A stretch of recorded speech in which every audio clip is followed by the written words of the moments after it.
जैसे कि आप सबको पता ही होगा, सोलो लेवलिंग का मानवा जो खत्म हो चुका था वो हाल ही में रीस्टार्ट कर दिया गया है। हाँ, ये बात सच है कि सोलो लेवलिंग मानवा का एक सीक्वल आ चुका है जिसका नाम है सोलो लेवलिंग रैग्नारॉक। अगर आपने सोलो लेवलिंग की पूरी मानवा पढ़ ली है और उसका एनिमे भी देख लिया है तो फिर अब टाइम है कि आपको सोलो लेवलिंग रैग्नारॉक को पढ़ना स्टार्ट कर देना चाहिए।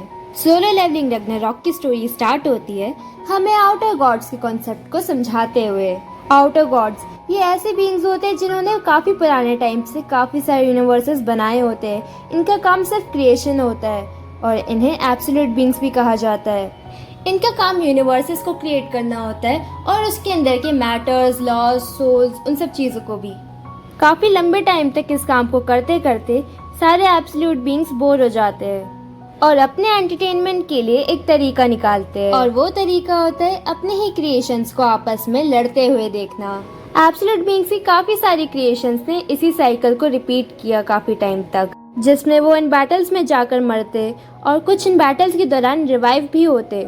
ये सिलसिला ऐसे ही चल रहा होता है, पर बीच में एक बड़ी घटना घटती है जिसमें एक एब्सोल्यूट बीइंग अपने ही क्रिएशंस के हाथों मारा जाता है। जब दूसरे डायमेंशन के एब्सोल्यूट बीइंग्स को इस खबर का पता चलता है, वो सारे जल्दी से उसी यूनिवर्स को ऑब्जर्व करने आते हैं जिसका एब्सोल्यूट बीइंग अभी मारा गया है।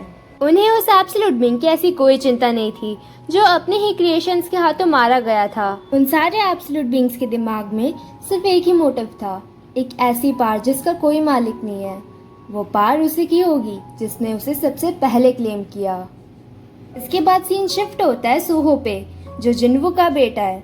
वो अपने दोस्तों से बात कर रहा होता है और उसकी बातों में हमें पता चलता है कि उसका admission Korea university of arts में हुआ है और सूहो के दोनों पेरेंट्स मिसिंग हो गए हैं। इसके बाद स्टोरी में 2 साल का टाइम स्किप आता है और हमें बताया जाता है ये वर्ल्ड कितना ज्यादा चेंज होने लगा है। फिर हमें बताया जाता है कि यहाँ पे गेट्स खुलने लगे हैं जो डंजन्स तक ले जाते हैं और डंजन्स में मॉन्स्टर्स होते हैं और इन डंजन्स को क्लियर करना होता है एक पर्टिकुलर टाइम पे, वरना डंजन्स ब्रेक हो जाएंगे और मॉन्स्टर्स बाहर आ जाएंगे। और इन मॉन्स्टर्स को फेस करने के लिए कुछ लोग अपने आप अवेकन भी हो जाते हैं। अवेकनेस नॉर्मल लोगों से अलग होते हैं। इन लोगों को बेसिकली अपने माना का यूज करना आता है और अवेकन लोगों को ही डंजन्स में भेजा जाता है मॉन्स्टर्स का सामना करने के लिए। यहाँ पर अब एक हंटर्स एसोसिएशन भी बन गया है और अवेकनर्स और हंटर्स को रैंक किया जाता है और उसी हिसाब से हंटर्स को अंदर भेजा जाता है। अब स्टोरी में आगे बढ़ते हैं और हमें पता चलता है सूहो के बारे में, जो अवेकन नहीं है और वो अपने आप को काफी कम आंकता है अवेकन लोगों के कंपैरिजन में। सूहो अपनी आर्ट क्लास में होता है जहाँ वो बैठे बैठे गलती से एक ह्यूमनॉइड क्रिएचर की ड्राइंग बना देता है। उसके बाद वो यूनिवर्सिटी से जाने वाला ही होता है जब उसकी यूनिवर्सिटी के आगे एक डी रैंक का गेट खुल जाता है। हंटर्स उस डंजन को काफी आराम से क्लियर कर देते हैं क्योंकि वो मॉन्स्टर्स ज्यादा स्ट्रॉन्ग नहीं होते हैं, पर वो मॉन्स्टर्स काफी अलग थे।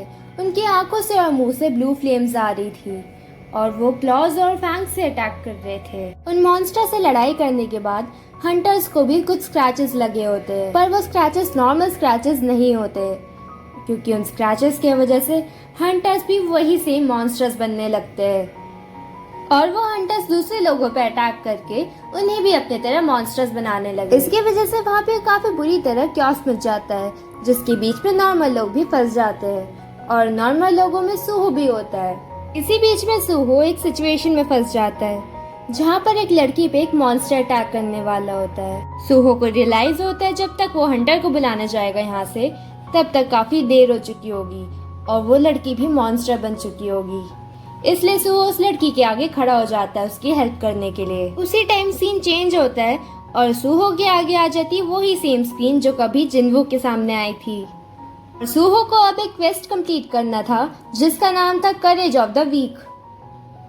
अगर आपने वीडियो को यहाँ तक वॉच कर लिया है तो फिर मेरे चैनल को सब्सक्राइब कर दीजिएगा ऐसी और अमेजिंग वीडियोस के लिए और बेल आइकन को प्रेस करना मत भूलिएगा ताकि मेरे वीडियो अपलोड करते ही आपको नोटिफिकेशन याद से मिल जाए। अगर आप चाहते हैं कि मैं इस मानव की एक्सप्लेनेशन कंटिन्यू करूं तो फिर आप इस वीडियो को ज़्यादा से ज़्यादा शेयर कीजिए। और ये था सोलो लेवलिंग रैग्नारॉक का फर्स्ट चैप्टर। आपको एक्सप्लेनेशन कैसी लगी कमेंट सेक्शन में ज़रूर लिख के बताइएगा और अगर वीडियो अच्छी लगी तो मेरे वीडियो को लाइक कर दीजिए ऐसी और अमेजिंग वीडियोस के लिए। Thanks for watching.